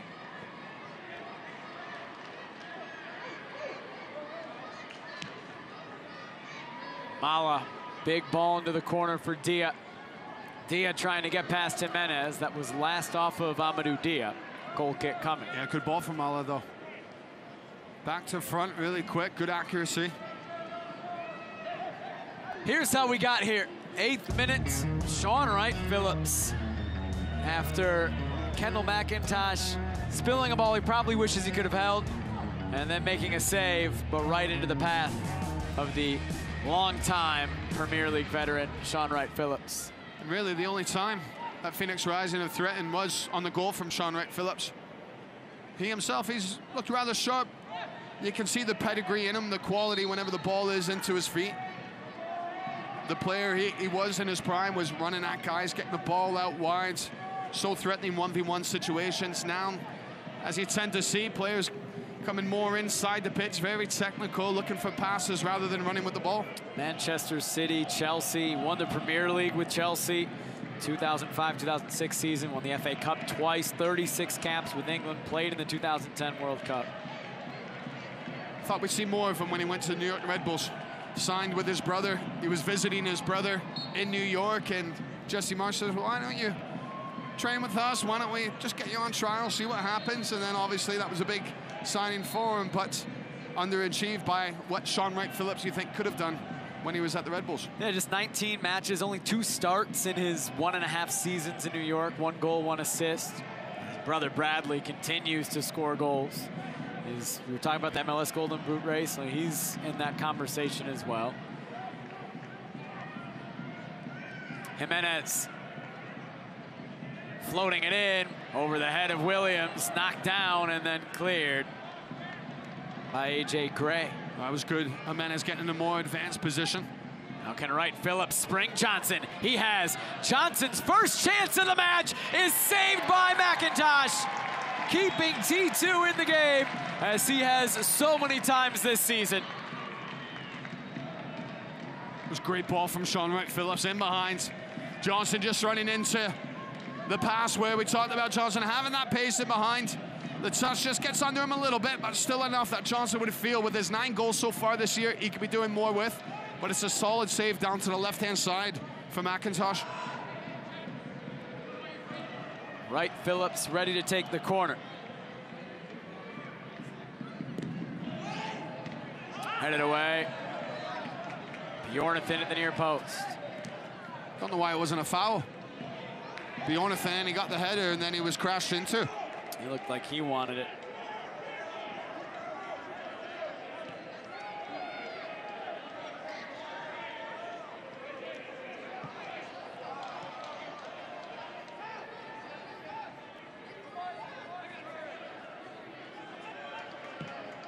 Granito, big switch. Jimenez finds it in the corner. And he wins the corner kick.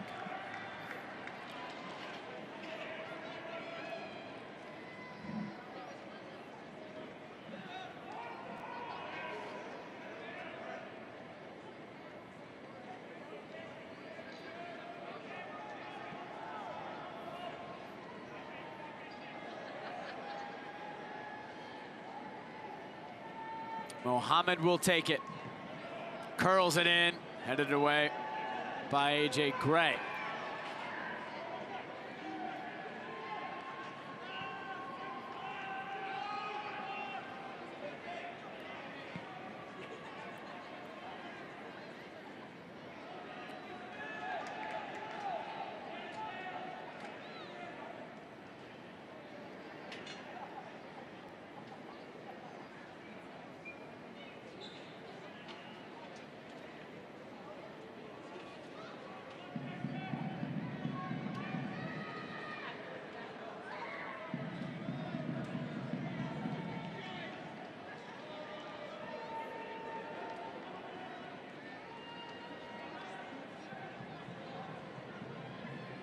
T2 pressing high.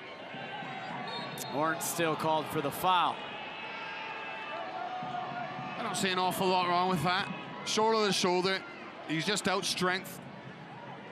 Sean Wright Phillips.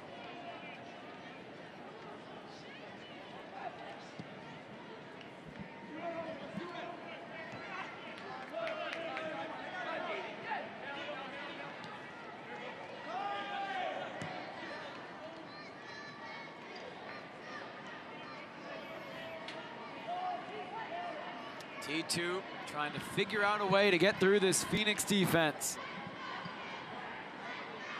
Tui Loma has done a nice job just stepping in. When he's had pressure on him, he's kept his composure, he's kept his head, he's picked it up to find the pass. Granito. Mohammed.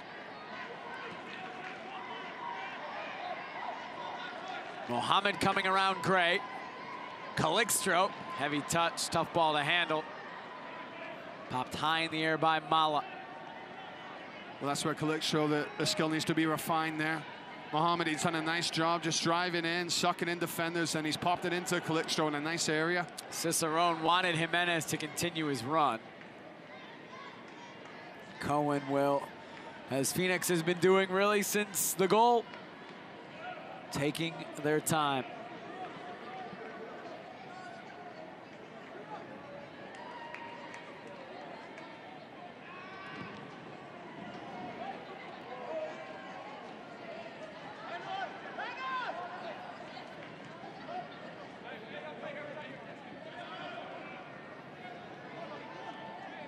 Hamilton tripped up by Williams.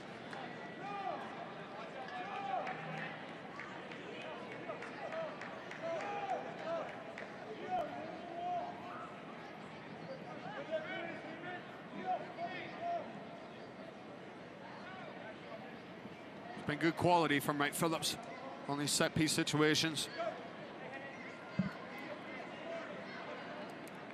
You'd expect it from him. Yeah, that's where you can see the quality in the legs and the mind. Wright Phillips to the back post. He's looking for Dia. Dia did well to keep that in play. Ramage as well. This might fall kindly for Phoenix. A.J. Gray has Wright Phillips overlapping. Broken up by Williams. It'll be a deep throw.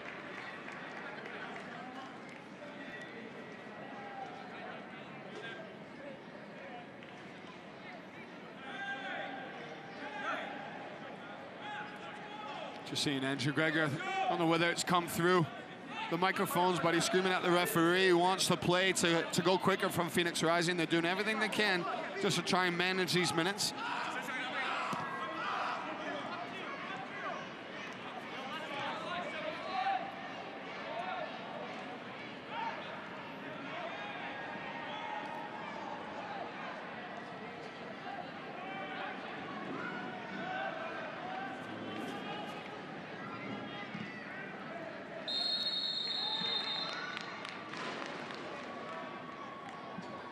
Yellow card shown. I think that was to Jimenez.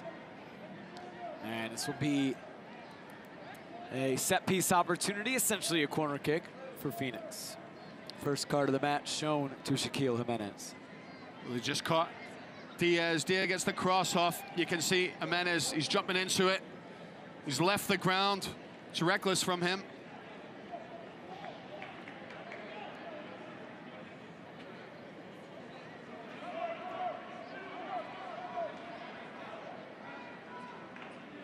Wright Phillips over to take. Dangerous ball in. Dealt with by T2. Cicerone is chasing. Mala just sends it into the crowd.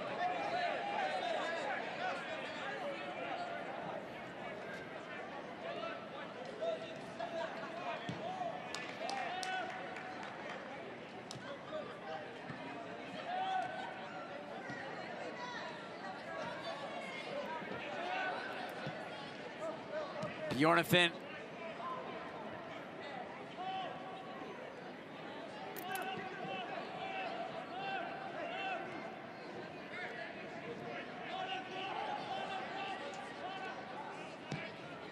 Big switch from Granito. Gets over the head of Vasquez. Jimenez. Another corner one.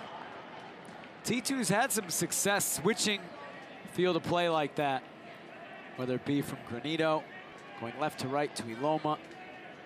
You have to give credit to Vasquez there because saw the switch, he got caught underneath it, but then he recovered well to make sure he got the block. Mohamed to the near post to Iloma. Shot was blocked. It's back to Mohamed. Offside flag is up.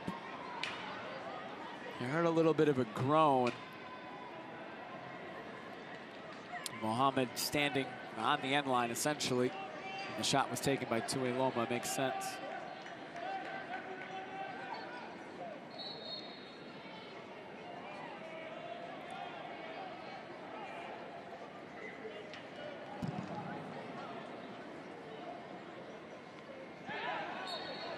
Johnson whistled for the foul.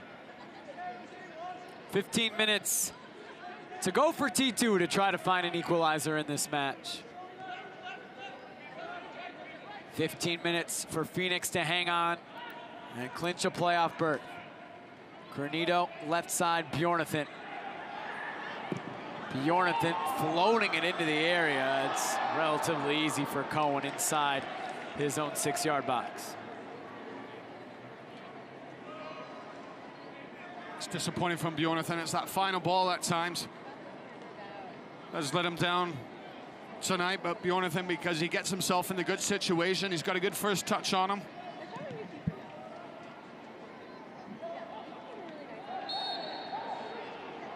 Jimenez crashing into the back of Dia.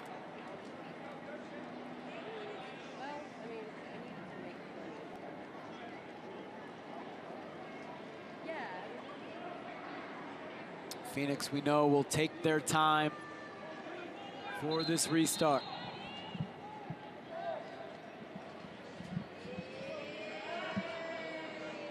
Sean Wright-Phillips, the game's only goal. All the way back in the 8th minute. And Phoenix has made it difficult since then. Floating it into the box. Ramage gets his head to it. It might fall nicely. Dia trying to cut it back. It's blocked.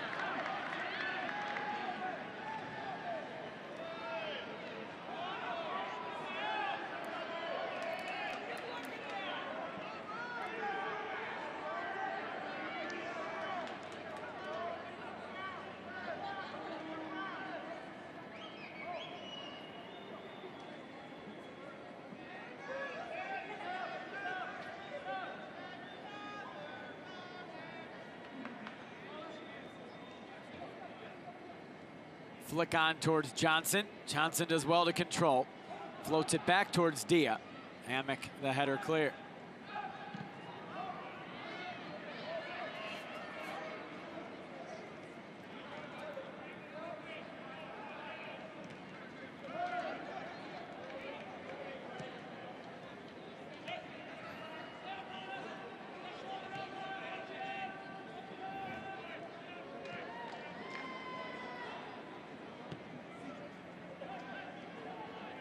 Jimenez has time on the right. Now Granito. Down the line, Jimenez. Jimenez floats it into the area. Gray heads it away.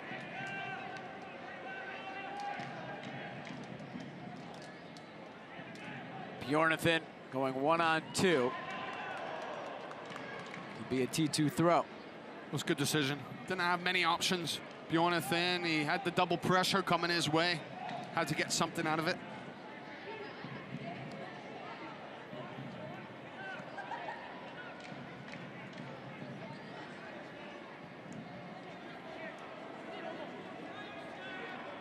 Andrew Gregor giving instructions to his team.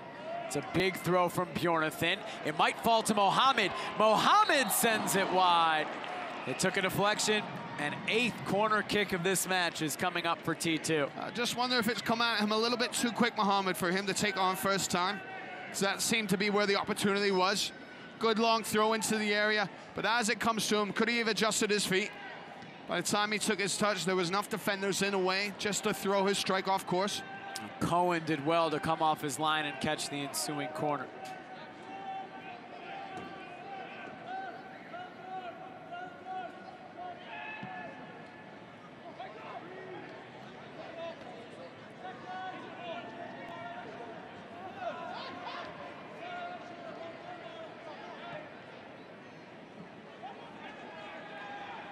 Mohamed.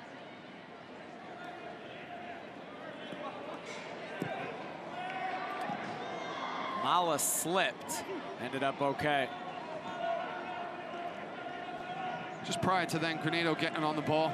This thing, he's always been wanting to get on the ball. He's always been looking. Tuiloma from distance, and strong hands from Josh Cohen as that ball was dipping. He didn't give up a rebound. Seemed a little audacious at the time, but there was plenty in the strike as he drives in. Little pressure from Johnson, and Tuiloma feels as though it's in his range, and you can see why. Well, Dia might be behind. Dia letting it go. McIntosh making the save. It was a tight angle for Amadou Dia. And McIntosh able to get there. That's twice now in this second half. McIntosh has shown just why he is such a good shot stopper. That's his bread and butter, isn't it? It is. Going down, making quick reaction saves. More and more you hear about Aiden Brown, the first team goalkeeping coach, T2, Steve Reese, how impressed they are with this guy's athleticism and how we can get to things. And look, I feel like every time we talk about Kendall McIntosh, we shouldn't be chatting about his height, but I say it as a compliment to him, because this guy, the height doesn't matter. He can get to anything. Here's Cicerone.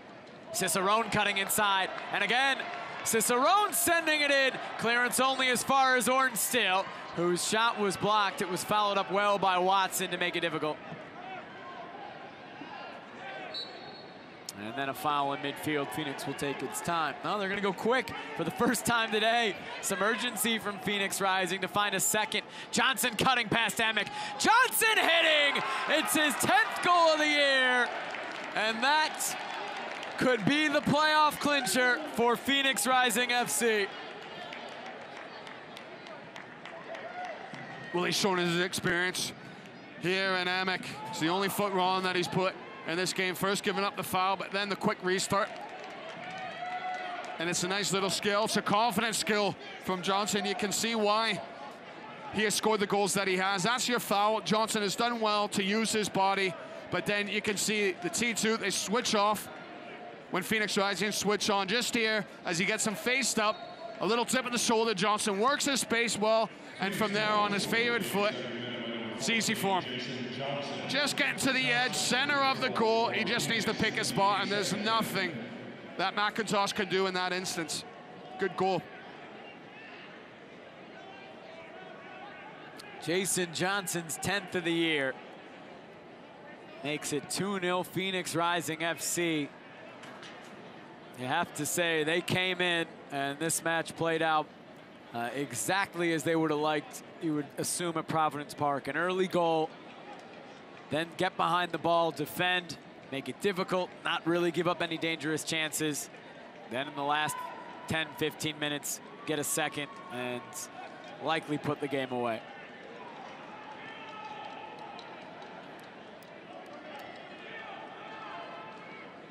And they look like a confident bunch. They had a game plan that they wanted to execute.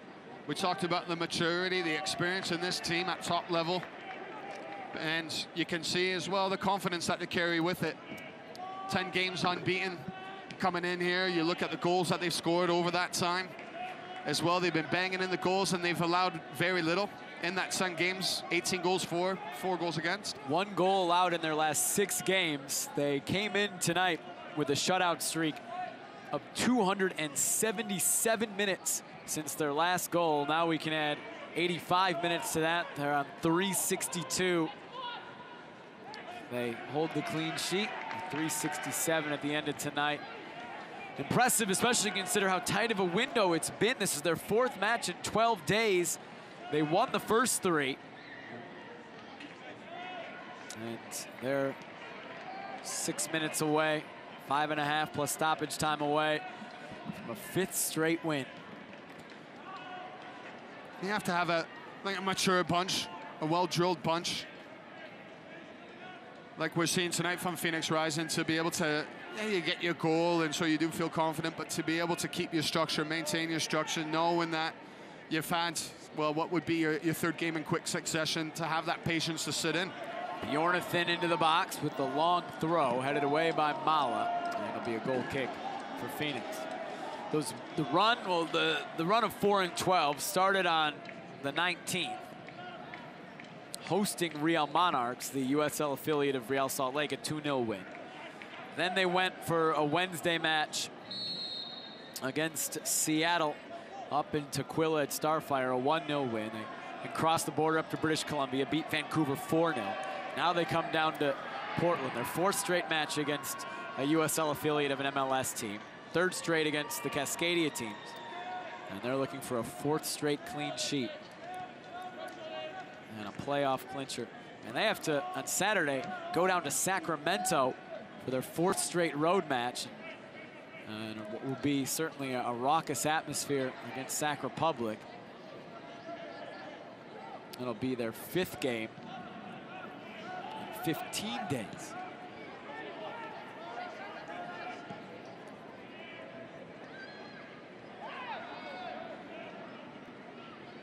Williams trying to get T2 back into this match. It's poked away by Phoenix. Dia, Johnson's gonna make a run down the middle. Dia plays it to him. McIntosh well off his line. Johnson tries to chip him, and he sends it over. It was dangerous for McIntosh, as he wasn't gonna get there in time, but it did force Johnson to make the decision. and he was unable to get it over McIntosh and in. Well, that's just it. It was the surprise factor. That when Johnson would pick up his head, he would see McIntosh as close as what could be. I think McIntosh would have realized that he wasn't getting to that ball, but it was for that reason. Ramage takes down Cicero. This will be a dangerous free kick coming up for T2. The card is yellow from Jeff Arthur-Holtz. Well, the captain is unhappy about this decision. Just whether the foot of Cicerone gets there before Ramage sticks his in. Just this touch, you can see it comes through the back of Cicerone. Don't know what the captain's complaining about. He did get the ball, but that's a little reckless. After going through the back of the leg of Cicerone. Completely through the player.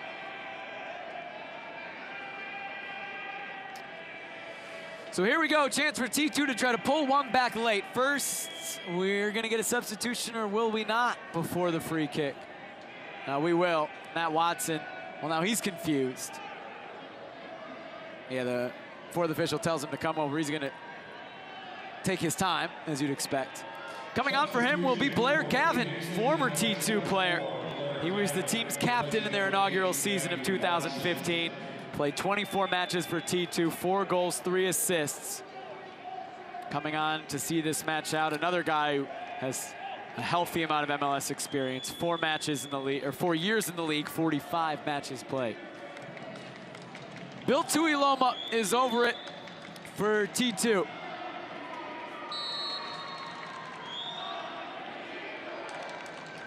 Tuiloma just over the bar. It's a save. Cohen gets a touch. I think it may have come off the wall as well. That was well struck from Bill Tuiloma. And Josh Cohen hasn't been called to action much tonight, but he has come through when he has. And what a save this is, because he catches all of this ball, Tuiloma. And it's got the precision, it's got the direction on it, and the pace is there. And Cohen gets himself across and gets a vital tip. Going for the Olympico off the corner was Tomas Granito. Whether intentionally or not, Cohen had to catch it on his line. Sure hands again from the Phoenix keeper.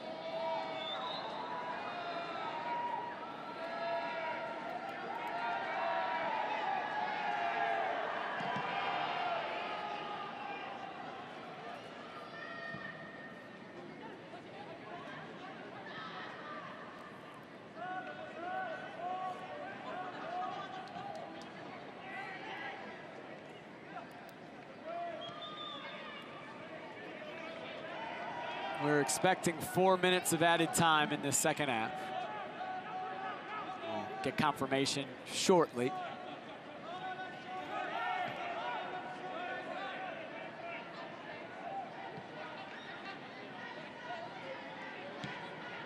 Amick, Calixto trying to leave for Bjornathan. It's going to be a long run for him. He won't get there.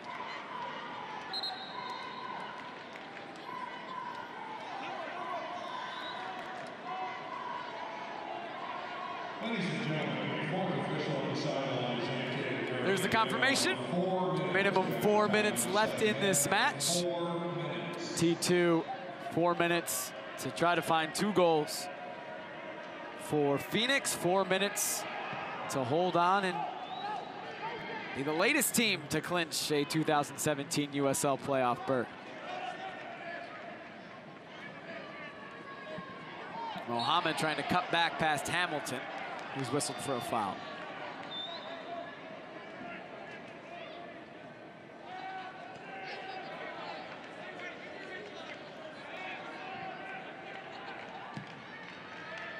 Granito. Service headed away by Ramage. Dia was looking for Johnson. Amick gets it wide to Jimenez. Jimenez running at Vasquez. Whips the cross in, and it's going to be corner kick number 11 for T2 tonight.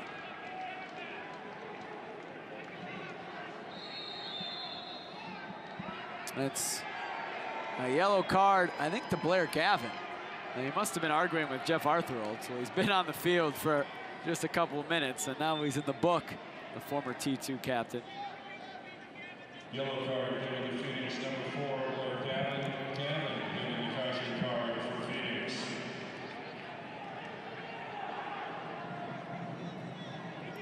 Mohammed will take the corner.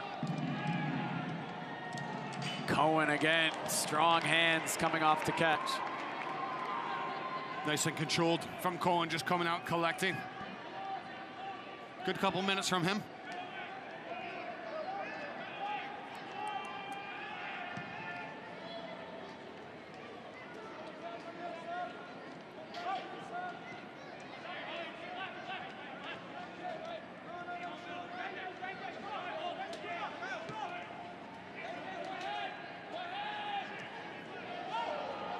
Gray dispossesses Bjornathan. Oh, he's trying to chip McIntosh. Well, that would have been something. Why not, I suppose, at this point in the match. See the big smile on the face of AJ Gray.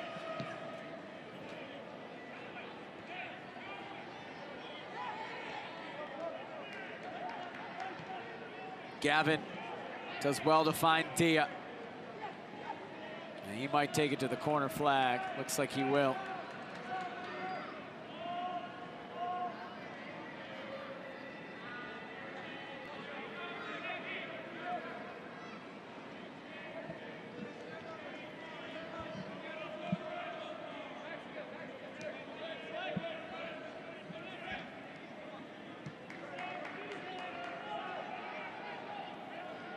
Jimenez back to Granito. Just about a minute left in the home slate for T2 this season. And just about a minute left till Phoenix Rising officially booked their spot in the 2017 USL playoffs.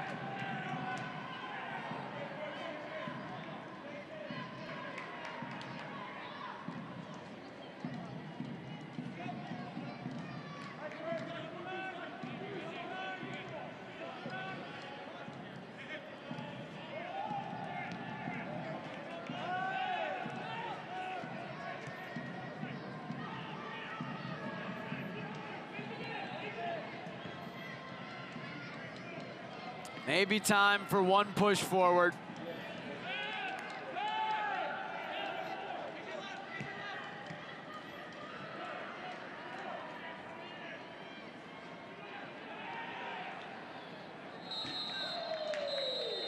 And that does it. Phoenix Rising FC, led by Sean Wright Phillips, have something to celebrate tonight. Smiles all around. They have clinched the playoffs. They know that they are in. 49 points now, enough to guarantee them a spot in the 2017 USL playoffs. Blair Gavin, Josh Cohen, Luigi Mala. Big smiles tonight from the Phoenix side. 14-7-7 they improve their record to this season. A 5th straight win, 11 unbeaten.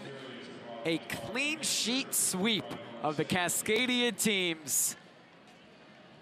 They are in fantastic form, and they are in the playoffs. Let's take a look at how we went down tonight. We take a look at our match highlights. We'll begin in the 8th minute. Sean Wright Phillips, after multiple saves by Kendall McIntosh, getting on the score sheet. That first one, he probably wishes he could have covered up. There was very little for McIntosh to do in the first half. After this situation, the first one where he parries the ball, he can't get a hold of the ball off the cross, that leads to this situation where it falls kindly to the feet of Sean Wright Phillips, who just needs to pass the ball easily into the back of the net to take Phoenix Rising up 1-0. That was all they needed, to be honest. They sat back, they defended, they played this match pretty perfectly, and then they pounced late. Jason Johnson, the substitute, their leading scorer, getting his 10th of the year. Well, he shows well here, Johnson coming on. He looks like a striker in form. A striker who knows where the net is, as he just squares up to Emick, who puts the first foot wrong of the game in this situation, gets beat 1v1 as Johnson cuts into his favorite left peg and just needs to pick the back of the net, his spot from there. No chance for McIntosh. The next match for T2 on the road, they finish with 4 on the road. It'll be at Vancouver, a 3 p.m. start on Saturday. You can watch that match on USL's YouTube page and timbers2.com. Phoenix Rising, as we mentioned, they go to Sacramento on Saturday night, a 7:30 start. They will then end with 3 in a row at home, including T2. These two teams will play the regular season finale in Phoenix on October 14th. LaShawn Wright-Phillips, Jason Johnson, the goal scorers, as Phoenix Rising books their spot in the USL playoffs with a 2-0 win. For everybody here at Providence Park all season long, for Ross Smith, Tom Kolker, Fletcher Johnson, Nat Borchers, Willie Anderson, another season of teacher broadcasts in the book. Good night from Providence Park.